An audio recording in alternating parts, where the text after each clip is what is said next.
بسم اللہ الرحمن الرحیم۔ لزا ناصر سے یوں چپک رہی تھی کہ گویا وہ ناصر کو سب کچھ اپنی زبان کی بجائے اپنے جسم سے بتانا چاہتی ہو۔ ناصر سلطان صلاح الدین ایوبی کی چھاپہ مار ٹیم کا کمانڈر تھا۔ وہ نہایت خوبرو اور بہادر تھا، لیکن اب یوں محسوس ہو رہا تھا کہ شاید وہ اس لزا کی دل فریب اداؤں کا اسیر ہو چکا تھا۔ اچانک لزا نے اسے پرے ہٹایا اور کہنے لگی، ناصر، ایک بات بتاؤ، تمہاری زندگی میں کبھی کوئی عورت داخل ہوئی ہے؟ ناصر نے جواب دیا، نہیں، ایسا کبھی نہیں ہوا۔ میں تو میدان جنگ کا شاہ سوار ہوں، دشمن کے علاقوں میں گھستا ہوں، بھیڑیوں کی طرح ان پر وار کرتا ہوں اور ان کا خون بہاتا ہوں۔ یہی میرا فرض، میرا ایمان ہے۔ لزا نے کہا، مجھے یہ بتاؤ کہ تمہارے دل میں میری محبت ہے یا مجھے دیکھ کر تم بھی حیوان بن جاتے ہو؟ ناصر نے کہا، میری محبت پاک ہے اور میں تم پر ثابت کروں گا کہ میں حیوان نہیں۔ تم مجھے بتاؤ، تمہاری قوم میں ایک سے بڑھ کر ایک خوبرو، جنگجو، تنومند اور اونچے رتبے والا مرد موجود ہے۔ تم کسی بادشاہ کے سامنے چلی جاؤ تو وہ تخت سے اتر کر تمہارا استقبال کرے گا۔ پھر تم نے مجھ میں کیا دیکھا ہے؟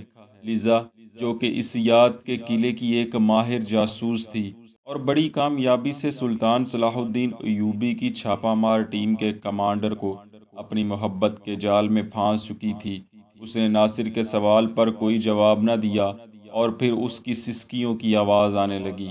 لزا، جو کہ کچھ دیر قبل ایک ماہر جاسوس تھی، اب محبت کے ہاتھوں مجبور ہو چکی تھی۔ اسے ماہر چھاپہ مار کمانڈر ناصر کو پھانسنے کا فرض ملا تھا، مگر وہ خود محبت کی اسیر ہو چکی تھی۔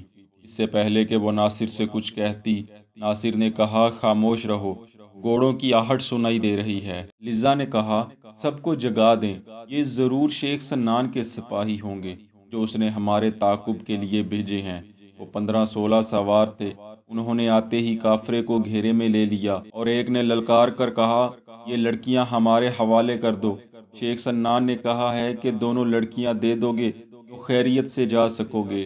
ناصر چونکہ ایک تجربہ کار چھاپہ مار تھا، اس نے پہلے ہی اپنے آدمی گھیرے سے دور کر کے چھپا دیے تھے۔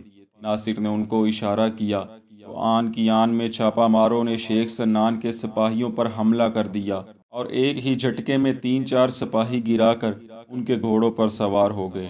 ناصر بھی ایک گھوڑے پر سوار ہوا اور لزا کو بھی اپنے پیچھے سوار کر دیا، لیکن شیخ سنان کے سپاہیوں نے اسے گھیرے میں لے لیا اور پھر ایک خون ریز معرکہ شروع ہو گیا۔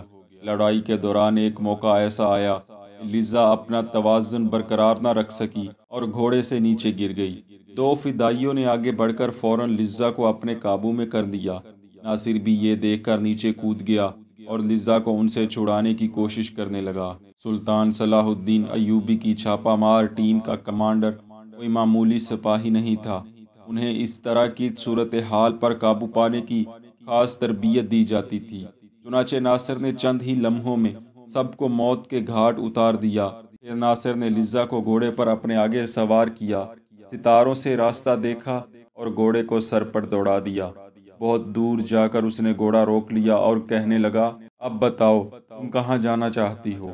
اس نے لزا سے پوچھا، میں تمہیں صرف اس لیے اپنے ساتھ نہیں لے جاؤں گا کہ تم تنہا رہ گئی ہو اور مجبور ہو، کہو تو تمہیں تمہارے علاقے میں لے چلتا ہوں، قید ہو گیا تو پرواہ نہیں کروں گا، تم امانت ہو۔ لزا نے کہا، مجھے اپنے ساتھ لے چلو، میں تمہاری پناہ میں رہنا چاہتی ہوں۔ لزا یہ سب حالات دیکھ کر سمجھ چکی تھی کہ اب اگر اس دنیا میں اس سے محبت کرنے والا کوئی ہے تو وہ ناصر ہی ہے۔ یہی وجہ ہے کہ اس نے ناصر کو اپنے آنے سے لے کر یہاں تک کہ تمام راز بتا دیے۔ اس نے بتایا کہ یہ میرا فرض تھا کہ تم کو اپنے خوبصورت جسم کے جال میں پھانس کر تم سے سلطان ایوبی کو قتل کرواؤں۔ ناصر نے کہا، یہ کبھی ممکن نہیں ہو سکتا کہ میں سلطان صلاح الدین ایوبی کے سائے کو بھی میلی نگاہ سے دیکھوں۔ دنیا کی کوئی طاقت مجھے اتنا بے عقل نہیں بنا سکتی۔ اب اگر تم نے سچے دل سے توبہ کر لی ہے تو میرے لیے یہ گناہ ہوگا کہ میں تمہیں قبول نہ کروں، لیکن سلطان صلاح الدین ایوبی کی اجازت کے بغیر میں کوئی فیصلہ نہیں کر سکتا۔ لزا نے ناصر کو ایک اور تشویشناک راز یہ بتایا کہ شیخ سنان کے 4 فدائی سلطان ایوبی پر حملہ کرنے کے لیے روانہ ہو چکے ہیں۔ سلطان صلاح الدین ایوبی، جو کہ اس وقت قلعہ اعزاز اور حلب سر کرنے کے منصوبے بنا رہے تھے، اور ان کی انٹیلیجنس کا سربراہ حسن بن عبداللہ ان کو بتا رہا تھا، سلطان محترم، آپ میدانوں کا جائزہ لینے کے لیے اکیلے ہی نکل جاتے ہیں اور کسی کو کانوں کان خبر نہیں ہونے دیتے۔ یہ خطرناک ہو سکتا ہے۔ خدا نخواستہ آپ پر قاتلانہ حملہ کامیاب ہو گیا تو سلطنت اسلامیہ آپ جیسا کوئی دوسرا پاسبان پیدا نہیں کر سکے گی۔ ہم قوم کو منہ دکھانے کے قابل نہیں رہیں گے۔ آنے والی نسلیں ہم پر لعنت بھیجیں گی کہ ہم آپ کی حفاظت بھی نہ کر سکے تھے۔ سلطان نے جواب دیا، اگر خدا کو یہی منظور ہے کہ مجھے کسی فدائی یا صلیبی کے ہاتھوں قتل ہونا ہے تو میں ایسی موت کو کیسے روک سکتا ہوں؟ بادشاہ جب اپنی جان کی حفاظت میں مگن ہو جاتے ہیں تو وہ ملک اور قوم کی آبرو کی حفاظت کے قابل نہیں رہتے۔ اگر مجھے قتل ہونا ہے تو مجھے اپنا فرض جلدی جلدی ادا کر لینے دو۔ مجھے محافظوں کا قیدی نہ بناؤ، مجھ پر بادشاہی کا نشہ طاری نہ کرو۔ تم جانتے ہو مجھ پر کتنے قاتلانہ حملے ہو چکے ہیں۔ اللہ تعالیٰ نے مجھے ہر بار بچا لیا اور جب تک اس نے چاہا میں بچتا ہی رہوں گا۔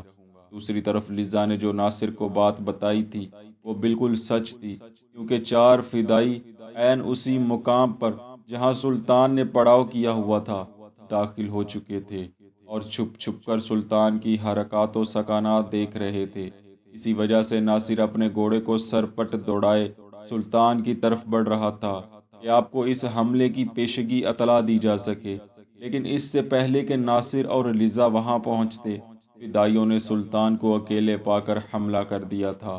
سلطان صلاح الدین ایوبی کو اللہ تعالیٰ نے جہاں کمال ذہن عطا فرمایا تھا، وہیں جرت و بہادری بھی بے مثال عطا فرمائی تھی۔ آپ نے ان کا ڈٹ کر مقابلہ کیا اور ایک کو موت کے گھاٹ بھی اتار دیا۔ حملے کے دوران ہی آپ کے محافظ دستے کے سپاہی بھی وہاں پہنچ گئے تھے، جنہوں نے فدائیوں پر قابو پا لیا اور سوائے ایک کے باقی سب کو جہنم واصل کر دیا تھا۔ اسی روز شام کے وقت سلطان کو خبر دی گئی کہ ہماری فلاں چھاپا مار ٹیم کا کمانڈر ناصر آیا ہے، اس کے ساتھ ایک لڑکی لزا بھی ہے۔ سلطان نے ان کو اپنے پاس بلا لیا اور تمام روداد سننے لگے۔ بھوک، پیاس اور مسلسل سفر کی وجہ سے ناصر ادموا ہوا جا رہا تھا۔ ناصر جس حملے کی پیشگی اطلاع دینے کے لیے جلدی کر رہا تھا وہ ہو چکا تھا۔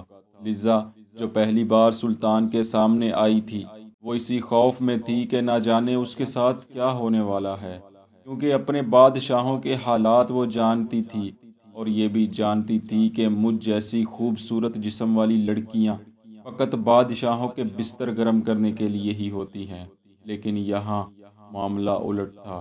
لزا فوراً چونک اٹھی جب سلطان نے اس سے پوچھا، تم بتاؤ کیا چاہتی ہو؟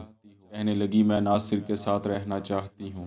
سلطان نے لزا کی خواہش جانی تو اسے ناصر کے ساتھ ہی رہنے کی اجازت دے دی، لیکن یہ میدان جنگ تھا، اس لیے لزا کو دمشق سلطان نور الدین زنگی کی بیوہ کے سپرد کر دیا گیا۔